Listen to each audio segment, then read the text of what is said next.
Welcome into the Wiltfong Whiparound with Steve. Wiltfong, we are live. Today is Monday, November 3rd. I am your host, Josh Newberg, and we got through week 10. It was a big one. We got the coaching carousel spinning as we speak. Hugh Freeze is gone at Auburn. We're going to check on some of their top commits, see what's going on out on the plains. Also, a lot of new developments, rumors to tackle. We got the Wiltfong Whiparound today, and I am excited to talk with Steve because there is nobody more plugged in at this time of year than Steve Wiltfong, and we are going to break it all down, go behind the scenes, some of these big visit weekends, a lot of movement in the recruiting world. But first, make sure you guys are subscribed to the Rivals Recruits channel. This is the time of year where this channel, we kind of take center stage. I know there's football going on, but recruiting is here. All right, let's bring in the great Steve Wiltfong, and we got to start in Columbus because Ohio State blows out Penn State. What we thought was going to be the game of the year was hardly that, but Julian Sayin, 4 touchdowns, 2 of them went to Jeremiah Smith. Successful weekend on the field and off of it. The Buckeyes, they've already gone on a run of commits, Steve. Who have they landed?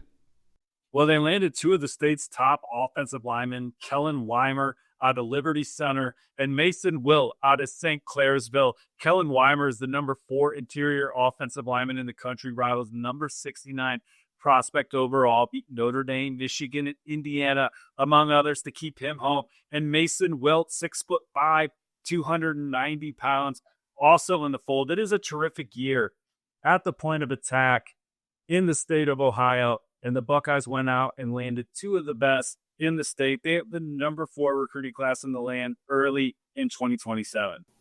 All right, let's get to the juicy stuff. There were some big-time flip targets on campus, including Penn State offensive lineman Kevin Brown, wide receiver Legend Bay, who's committed to Tennessee, and, of course, DB Jay Timmons, who is committed to Florida State. How did they do with some of these flip targets?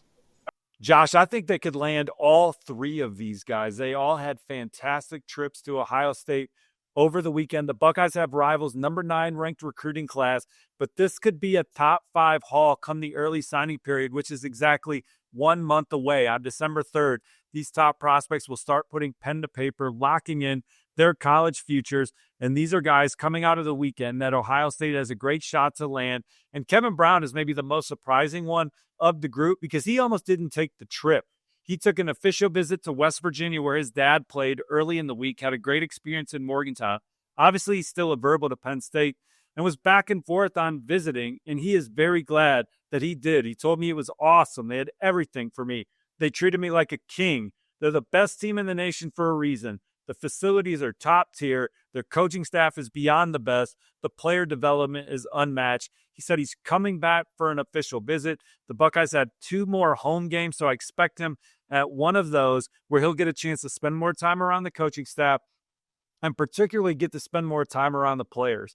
With that, I like the way this one is trending for Ohio State. I do not expect him to sign with Penn State. So Ohio State or West Virginia and Ohio State, the arrow up on Kevin Brown. Jay Timmons, he's the number 2 corner in the country out of Pennsylvania, committed to Florida State, where his dad, Lawrence Timmons, was an All-American before a terrific NFL career where he was a Super Bowl champ and an All-Pro.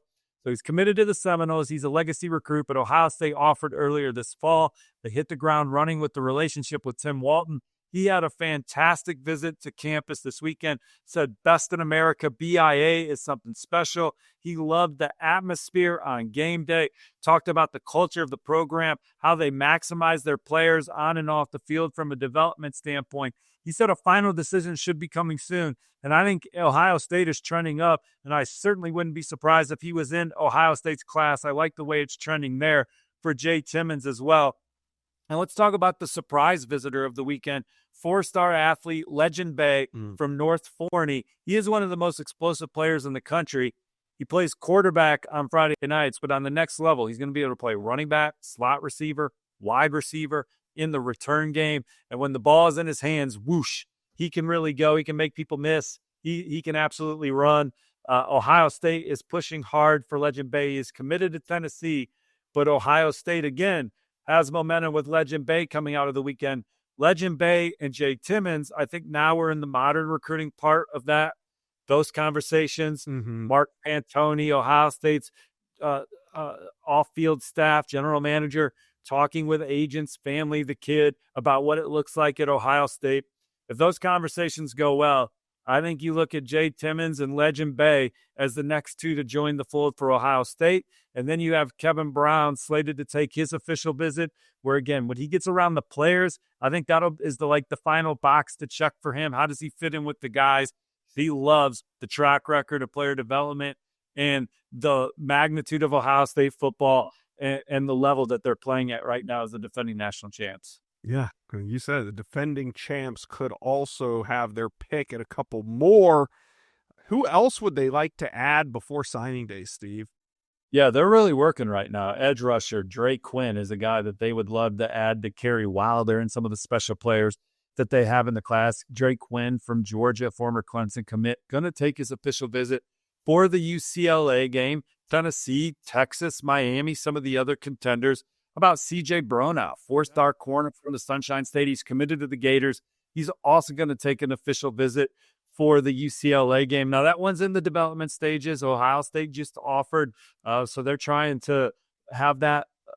They're really trying to take off there and move fast with him. Amari Latimer is a running back committed to Wisconsin right now from the Peach State that I've liked Ohio State's position for. Miami and Tennessee, where he visited this past weekend, are certainly realistic options as well.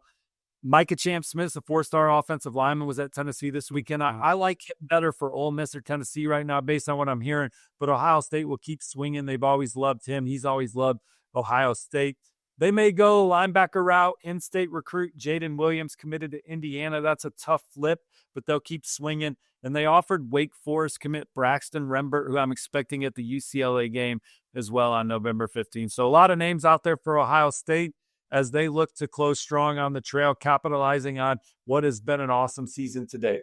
Yeah, we talked about some 2026 names, but these teams, not just Ohio State, are fully involved in 2027. There's some big names on campus this weekend. Who do you think they made a move with? Let's talk game time. The NFL season is halfway over, and who doesn't want to see their favorite team live and in person? The college football season is closing in on the playoff, and you want to see your team push towards postseason play in December. Well, getting deals on last-minute tickets can be frustrating when all you want to do is be there for the moment your team runs out on the field. Well, thankfully, the Game Time app gives the advantage back to the fans. It's the hack for unlocking amazing ticket experiences, and it only takes a few simple clicks. The app is easy to use, and the Game Time guarantee means you can trust that you'll get 100% authentic tickets on time and at the best price. Plus, fees are always included, so what you see is what you pay. You can even get NFL games as low as $100. And that's why I use the Game Time app. It's super simple, and it makes the experience of buying great seats a breeze. I'll be using it in the near future for my favorite NBA team. Also, one of the coolest features I've seen is the Game Time lowest price guarantee. It's where Game Time will credit you 100% of the difference to guarantee you're getting the lowest price if you find cheaper tickets elsewhere. All right, here's what we're going to do. Download the Game Time app, create an account, and use the promo code WILTFONG, WILTFONG, for $20 off your first purchase. Terms apply. That's Wiltfong, WILTFONG, for $20 off Game Time. Last minute, lowest prices guaranteed. Well, obviously, they landed the two commitments from in-state, Weimer and Wilt. Mark Matthews, Rivals' number one ranked offensive tackle, 5-star from Fort Lauderdale, St. Thomas Aquinas, was on campus. Mm-hmm. He is someone that's always had Ohio State in his lead group, got a chance to see it for himself. I expect them to be back in Ohio State to be a major contender moving forward. The number one player overall in the Rivals industry rankings, 5-star number one corner, John Meredith. He made it up to Ohio State for the first time, stuck with the Buckeyes trip instead of going over to SMU. Texas A&M is my early Rivals prediction, but Ohio State, Alabama, two programs giving him a lot to think about at this point in his recruitment. Rashad Streets is a pass rusher from North Carolina that had a fantastic visit. Khalil Taylor is a receiver from Pine Richland, same high school as Jay Timmons, that was offered during his experience, that had a really awesome time on campus. And another receiver that Ohio State's doing a great job with is Blake Wong from out west. All right, Ohio State fans, you can kind of feel it. You can feel it building right now. Ohio State's finish on the recruiting trail is going to be something to watch. You guys talked to Steve and I. Who is your most important flip target headed down the stretch? Let us know. Comment section below. Let's talk some Texas A&M recruiting of the Ohio State Buckeyes. They're not the only hot team on the trail. The Aggies, they are also one of the hottest recruiting teams in America, currently ranked number 7 in the industry rankings. But, Steve, they're looking for more. A couple key flip targets. We got some big-time 5-stars. Now that this coaching changes have gone down, athlete Lamar Brown, Jace Matthews, Booby Feasters at USC, but Braylon Womack, the safety at Auburn. These are all star players that it seems like the Aggies have at least a foot in the door with. Steve, how do you see it? Yeah, at the very least, Texas A&M has a pulse with these guys. Now, Braylon Womack is going to take an official visit to Texas A&M for the South Carolina game the weekend of November 15th. That's the only thing he has planned right now. So I would view them as the biggest threat to Auburn. I think that he is still looking at the Tigers program, hoping they hire a coach that he can drive with and rally around for the future of this program. His sister plays softball at Auburn. There's a lot of things that he liked about Auburn outside of football. But Texas A&M has always had Braylon Womack as a top-of-the-board target. He's been to College Station several times, and he loves the safety-driven defense and the track record at that position that Mike Elko has historically, certainly the way that they're playing this year. Texas A&M has shown what a priority he is off the field. They're excited to get him back to campus, and we'll see if they can continue to make a move down the stretch with Braylon Womack. Lamar Brown, they're going to keep shooting their shot. Over the weekend, he had a birthday. The whole Texas A&M staff, players walking by a camera where they could say happy birthday, send him some love, tell him to come to Texas A&M. They sent him that video. Communication has never wavered between Lamar Brown and his family with Texas A&M. I'm still hearing probably a long shot to flip him from in-state LSU, but there have been times where he has really seen himself playing for the Aggies. He feels the love, again, sees the way they're playing. So we'll see if they can get some magic done at the end of the cycle with Lamar Brown. Jace Matthews, Rivals' number 1 ranked wide receiver. He was hoping it would work out at Auburn. He will be patient with this process and see who they hire. But Texas A&M is a program that was one of the finalists alongside LSU. I think it came down to those 3. Now, he also includes Ole Miss down the stretch. We'll see what transpires with Texas A&M in that final receiver spot in this cycle. Jace Matthews is one of the names on the board, but he is not the only one. All right. Well, big happy birthday to Lamar Brown. Texas A&M, who else are they in on? Because, we hear rumors that they're kicking the tires on KJ Ford, who's committed to the Florida Gators. There could be even more coaching change. It puts more guys back on the market. And Texas A&M looks like they're in a position to capitalize. Well, speaking of those other receivers on the board, you have Jaden Warren. He's a 4-star from Iowa Colony, in-state, committed to Houston. He's already been to A&M once this fall, expected back for his official visit for South Carolina. They absolutely love and covet Jaden Warren, would love to add him to the class, and things have been trending up with him since his last visit to campus. Ethan Booby Feaster from DeSoto is always someone that's been high on the board for Texas A&M as well. He chose USC, committed to the Trojans. Going to be tough to flip him for USC for what they've offered on and off the field for Ethan Booby Feaster. But dialogue continues. He's been to College Station once this fall, so we'll see if things pick up there. But the receiver, which receiver do I think they have the best chance of flipping exactly 1 month before the early signing period? I would point to Jaden Warren first, and I think they'd be ecstatic to add him to the class. You mentioned Kevin KJ Ford, committed to Florida. He's been to 2 Texas A&M games this year. I do think that Texas A&M late in the process is starting to hit the gas for Ford, so I think that puts them in a great spot. Now, USC is a hurdle out there. We'll see who Florida hires, but Texas A&M, Tony Girardi and the coaching staff are in a really good spot for KJ Ford at the end of his cycle. And one more 2026 name, major long shot, but still having dialogue. He's visited once this fall. Tyreek Boogie Green from Buford High in Georgia. Texas A&M trying to come on strong at the end. Bryce Perry Wright, defensive line commit, kind of got it going, him and his family with Green. And Texas A&M trying to make a move there, but Braylon Womack, there's a much more long-standing relationship, familiarity between the two parties. With his upcoming official visit, we'll see if Green also sets an OV to A&M. We know the Aggies are winning on the field, but even during their bye week, they win off of it, landing number 1 safety in the 2027 class, Kamari Dorsey. They were already off to a hot start in 2027. Who else are they in good with right now? Well, you know why they're so hot right now, Josh. Here's a couple stats. Mike Elko, through his first 20 regular season games, has a better win percentage than Nick Saban did at both LSU and Alabama. And he has a better win percentage than Kirby Smart in his first 20 games at Georgia. And it's the identical record to Urban Meyer at his first 20 games at Florida. So recruits are seeing the product on the field. They're seeing how the players have rallied around Coach Elko and this new coaching staff. And when they visit campus, they immediately feel at home and excited to potentially join a program that's on the rise. And they have the number 3 ranked class in 2027, and they have a great shot to finish number 1. Yes, Texas Tech is the program that they're battling. They landed the number 1 quarterback, Kavian Bryant, over the weekend. Jalen Brewster's the headliner of that class, number 1 player overall. But listen to the guys that the Aggies are in on and potentially lead for, if not already running number 1. Number 1 player overall, 5-star corner John Meredith. I predicted him to the Aggies. Number 1 interior offensive lineman per Rivals, Albert Simeon. He's a 5-star on our network. I like where Texas A&M stands for him. Cooper Witten's the number 1 linebacker in America. At the very least, the Aggies are in the lead group as they battle Oklahoma, Tennessee, and others for him.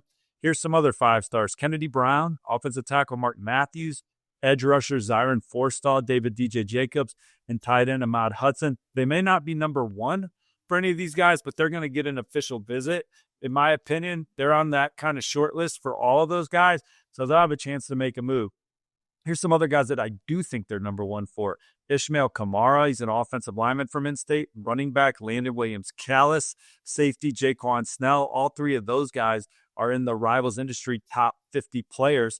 A couple more in-state names. Edge rusher Caden McCarty, receiver Trey Moore, offensive tackle Caden Scott. I think all of those guys end up at A&M. And A&M is treating Georgia like a home state too. They're planting flags all over the state of Georgia. Kamari Dorsey's committed. Their quarterback, Jace Johnson, is from the state of Georgia, number 3 signal caller in the country. And Jaden Upshaw, a receiver from the Peach State, is one they covet and are in a good spot early for a top 100 recruit that can really make things happen when the ball's in his hands. All right, Aggie fans, talk to Steve and I. How you guys feeling?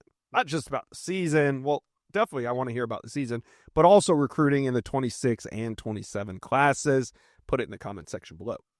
All right, Steve, let's talk Texas. The Longhorns are trending up with some flip targets after an exciting top 10 win over Vanderbilt at home over the weekend.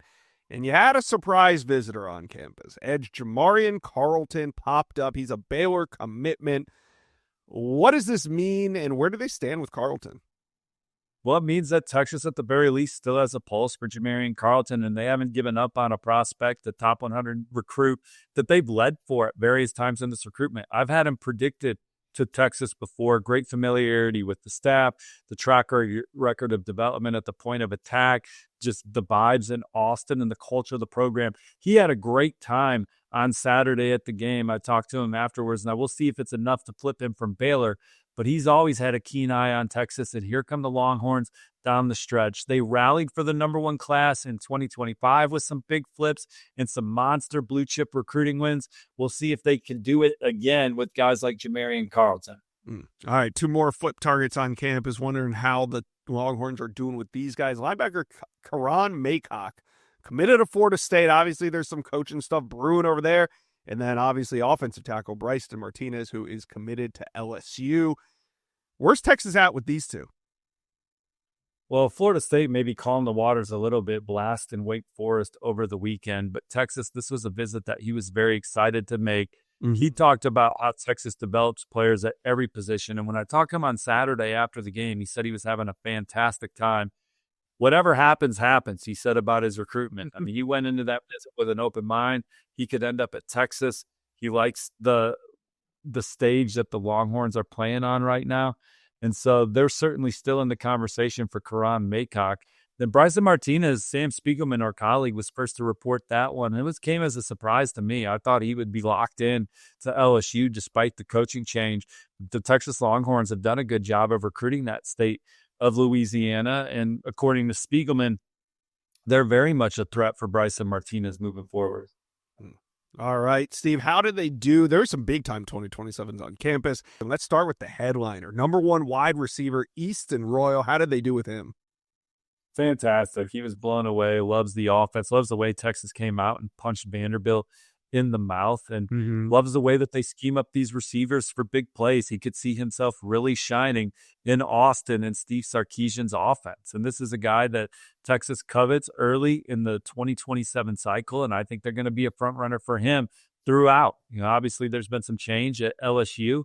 He's also very excited about Florida, another place that's had some change. Oregon, USC, Ohio State, certainly a couple others I could point to in the Easton Royal sweepstakes, but Texas is a program you're going to hear often when we discuss the number 1 receiver in the country in 2027. We got to talk some Auburn recruiting because Hugh Freeze is gone after that loss to Kentucky. I mean, it wasn't the loss to Kentucky that did it, but 2.5 seasons, almost 3 seasons on the Plains, but Hugh Freeze era is over. Steve, what did you think of that era for Auburn? Well, it never got off the ground on the football field. They did some winning on the trail, a couple top 10 recruiting classes, some excellent job in the transfer portal, but it didn't produce results on the field, and certainly only scoring 3 points against Kentucky at home in a night game, coming off a good win on the road against Arkansas. I thought maybe the Arkansas game is something that could springboard them into a strong November and make that Iron Bowl very interesting down the stretch, but it was more of the same. Hugh Freeze and that offense could never go in. And with that, it's time for a change at Auburn. And it's a program that fired Gus Malzahn for not winning enough. Hugh Freeze did not win at all. So I think it's an exciting place for someone to come in to a program that we've seen win at the highest levels recently, which means it can be done again. And so we'll see who Auburn goes out and gets for the job. But Hugh Freeze, it just wasn't working there, and it was time for Auburn to make a change, and now they can, try and hit the ground running on the next guy. We know whoever gets in there, this is a place that can recruit at a high level. We talked about the top 10 classes, the support that they had to get there. They have buy-in. They have people back in the program and getting the resources to recruit at a high level. They just weren't developing their players at a high level. So it'll be interesting to see what happens in the future. It's a great job. It's a great place. It's got special tradition. And look, we knew Hugh Freeze was out 3 points after Kentucky. I knew we'd be busy contacting recruits on Sunday. And you were busy. You were in contact with some of the top guys. Auburn really recruited well under Hugh Freeze. This class here hadn't seen it all the way through yet, currently ranked 25th. But you look at those top 3 to 5 recruits, they're coveted by almost any team in America. So what was the reaction from those guys hearing about Hugh Freeze being fired? Well, they were disappointed. Obviously now there's so much uncertainty with the Auburn program. And Auburn was set up. Look, the pound for pound, this is a class that was even better than their ranking. It was just I agree. And they were in on some guys that if they came out and played well over the course of the season, they would have flipped some guys down the stretch and put together another great class. I just couldn't put it together. So Braylon Womack, 5-star safety, committed to Auburn. His sister plays softball there. I think he still hopes it works out on the Plains, but who will they hire? DJ Durkin's a defensive coordinator who he loves. The Tigers have played great on defense this year. They just can't score any points. It's been terrible. They've hit on some top quarterback targets from the portal, hit on some big-time wideouts in the portal and through high school recruiting, and the fact that they can't score any points is maddening. Jace Matthews is a receiver, number 1 receiver in the country per Rivals, committed to Auburn. I think he also is kind of going to be patient and wait and see who Auburn lands. He's like, I like Auburn for a lot of reasons, including they have my major civil engineering. He's going to continue to have dialogue with Ole Miss, Texas A&M, and he mentioned LSU. He's also without a coach right now. Peyton Falzone's a quarterback committed to Auburn. At one point was committed to Virginia Tech. Another point committed to Penn State. Every one of those coaching staffs has had some turnover so far.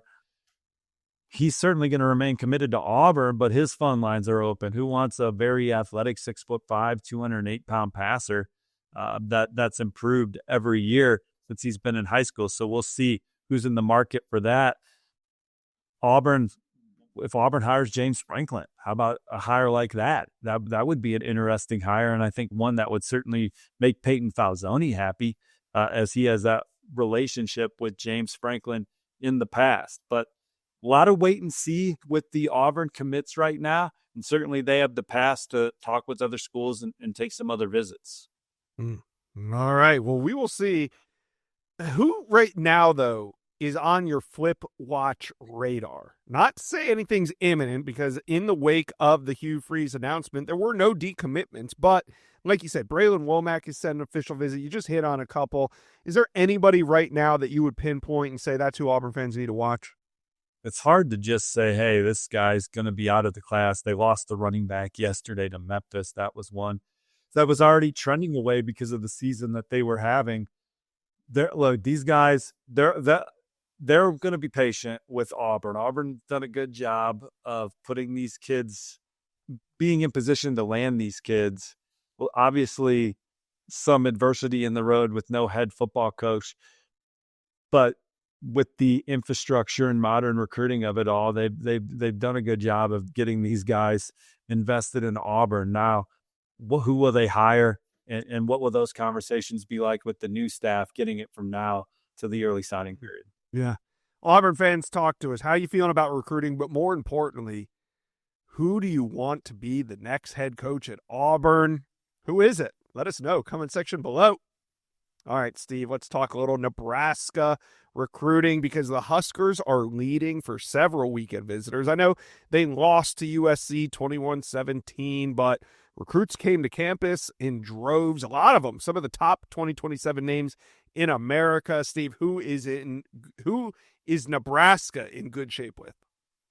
Well, Josh, Nebraska came into the weekend with rivals number 5 ranked recruiting class early in the 2027 cycle. Quarterback Trey Taylor was back in Lincoln helping recruit his peers, and several of these guys are going to have a great chance of ultimately ending up at Nebraska. And I think we might have some commitment news in the near future from one of them. The group starts with 5-star tight end Ahmad Hudson from Ruston, Louisiana. He feels at home at Nebraska, loves the trajectory of the program and the way they've relentlessly recruited him.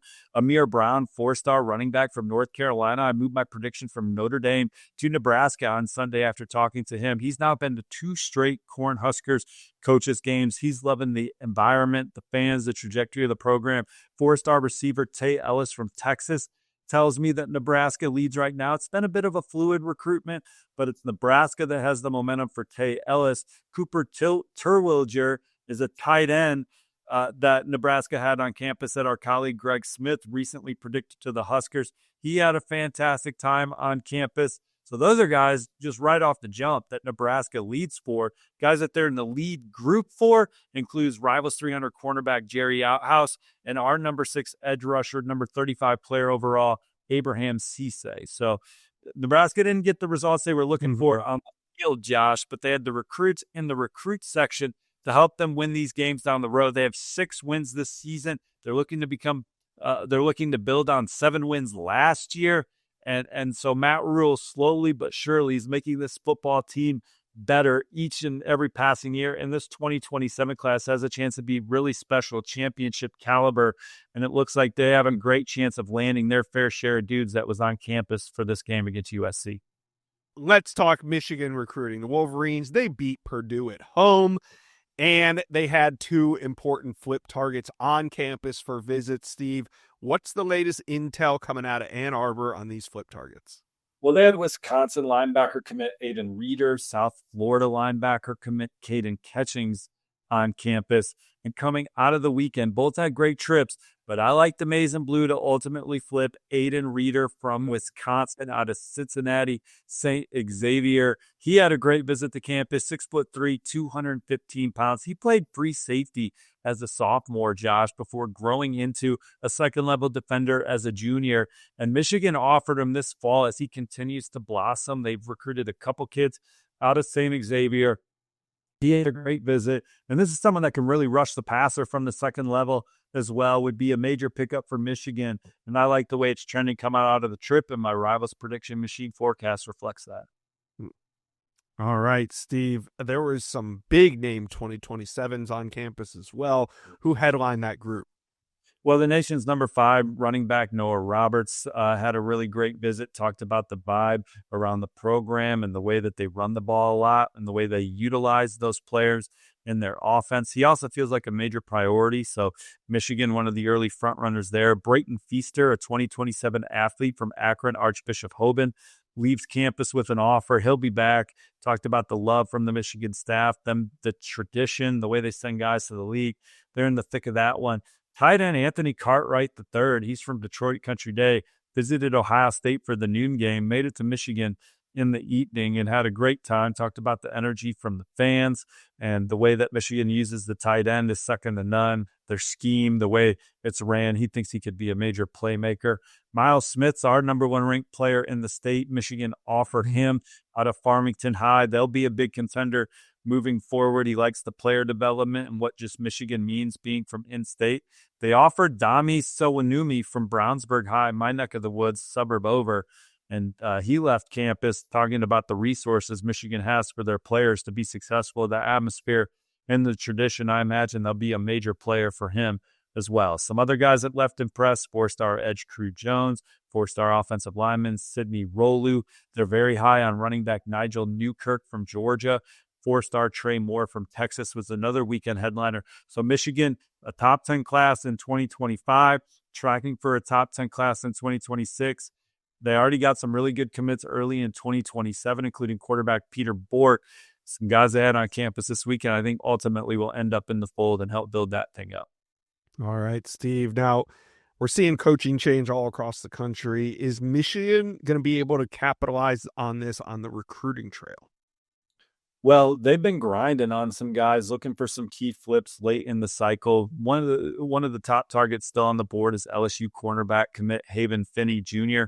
from California. He was not going to take any more visits until LSU's coaching staff changed.